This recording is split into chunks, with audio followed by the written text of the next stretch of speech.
I want to tackle this because we've seen some of the news talking about that Russia is reducing their interest rate from 21% to 20. And I obviously instantly got questions stating, Georgie, if Russia is reducing interest rate, that means that their economy is getting better, so they are more comfortable with now having sort of a less inflation risk in their economy, so they're lowering the interest rate to finally start giving some ability for the economy to actually work. And that could be true, we never know. That could be true. What we always need to look at is like, is there any alternative reasons? Could be, and the alternative reasons were there. Now, as we know, the head of the central bank who controls the interest rate, Nabiulina, she has been pursuing this hard interest rate politics for a while now. This is because what the economic theory is teaching us: when your inflation is high, you raise the interest rate to slow down the economy, so like kind of the less money flows into the economy because it's too expensive to take loans, and that will, the slowdown of the economy essentially will cool down the interest rate, to put it very, very simply. This is the normal rate. However, Russia's inflation and Russia's economy is mostly government stimulated. Because Russia is waging an aggressive war against its neighbor, they are pumping insane amounts of money into their own military industrial complex.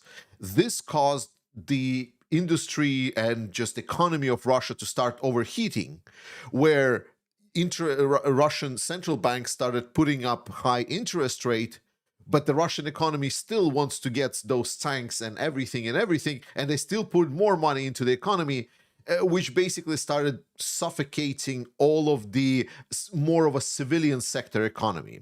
For example, we're going to tackle that Russia has experienced some growth in Russia already at the start of this year. But that growth, when you actually look in like which industries grew, then you start noticing that some weird patterns, that industries that are working with the military, those are the ones that are more or less growing. And then any other industry that does not work with the military is already in a full-blown recession, like in very significant numbers. So, and that's how the Russian economy looks right now. So a lot of pressure was on the Russian central bank head, Elvira Nabiulina, to lower that interest rate. Purely political. And there we go. That's our secondary explanation. So now we have two competing explanations potentially. One, Russia's economy is doing better, and therefore they're reducing the interest rate. Two, there is just insane political pressure on the Russian central bank president, and they need to lower interest rate just so something happens in economy. And most likely it will backfire because inflation rate is just, it's being raised by the forces that are not just simple market forces, so to say. And we kind of got somewhat our answer, because if we look back at like what was the state of the Russian economy, like let's kind of tackle that question, whether or not Russian economy is doing well.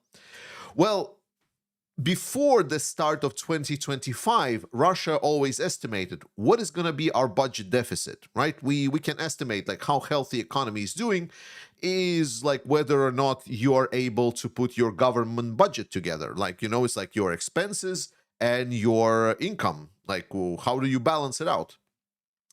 So what we saw, the expectations were that for 2025, Russian economy will have a total of 0.5% of GDP budget deficit. So basically, Russia will need to either print or borrow money to or pull from their reserves 0.5% of the budget deficit. This was at the start of the year. Then we had an economic update during the first quarter where they revised that for the whole year. And this is important, this is for the whole year. I want to underscore this, that for the whole year, the budget deficit of Russia will be 1.7% of GDP. So they revised the total expected, essentially minus of their budget, to be like 3 times larger than was expected. And this was already, compared to like the previous years, insanely large. And then we have just recent data that's been updated by, for example, Reuters here on June 10th, that in June 10th, Russia has reported some of their numbers, and in the first months, the first 5 months of the year, Russia's budget deficit real is already 1.5%. Again, they revised it to be 1.7 per year, yet already in the first not even half a year, they are already at 1.5 real. This is where they are now, and it's still half a year to go. Now, this is already should indicate to you that, yeah, maybe Russia is not doing as hot. And here, the most important thing that we need to understand that also some of the Russian numbers are cooked. Like the way that they're calculating some of these percentages is not often fully recognized. So we need to take this with a grain of salt. And because we see the Russian economists and Russian politicians coming out, and they're trying to kind of like convey that everything is better than it seems, there is a good chance that some of these numbers could be also a little bit twisted, and potentially the actual situation could be even worse than this. But let's move on, because so far, well, this has been Western media talking about it. This has been, well, this guy on YouTube talking about this. You know, why would you trust me? Like, oh, I know that I'm looking like at the data that Russia reports itself, but still, I'm just a guy on YouTube. So obviously, it couldn't be this bad.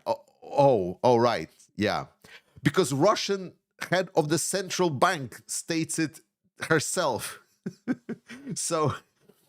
So apparently Russian economy is doing so great, so we need to cut the interest rate from 21 to 20%. But then when they make an interview, she says, well, the Russian economy is actually running out of resources. And I'm going to quote here. We need to understand that many of these resources have been exhausted, Nabiulil said. The unemployment rate, according to Rosstat, has dropped to a historical minimum 2.3%, and mass immigration and the drafting of men for the war have created a shortage of personnel, which government estimates at 2 million people. Wow, that is pretty brutal. And I mean, you can read the text here as well, what she says. It says, live, you're welcome to picture this, or just Google the article yourself. If you don't want to believe a guy on YouTube, like there is the head of the Russian central bank just telling it like, we're pretty screwed, like we're out of resources. But it's not only her, like it's not only her that is speaking. The Russian economy minister warns of looming recession. Wait a second, what do you mean looming recession? What do we have here? It was like, oh yeah, Russian economy. But the GDP grew 1.4% year on year in the first quarter of 2025. I mean, 1.4%. It's not too bad, right? Like, I mean, that's not terrible. That's still a growth. Like, it's a small growth. Yeah, it's a small growth.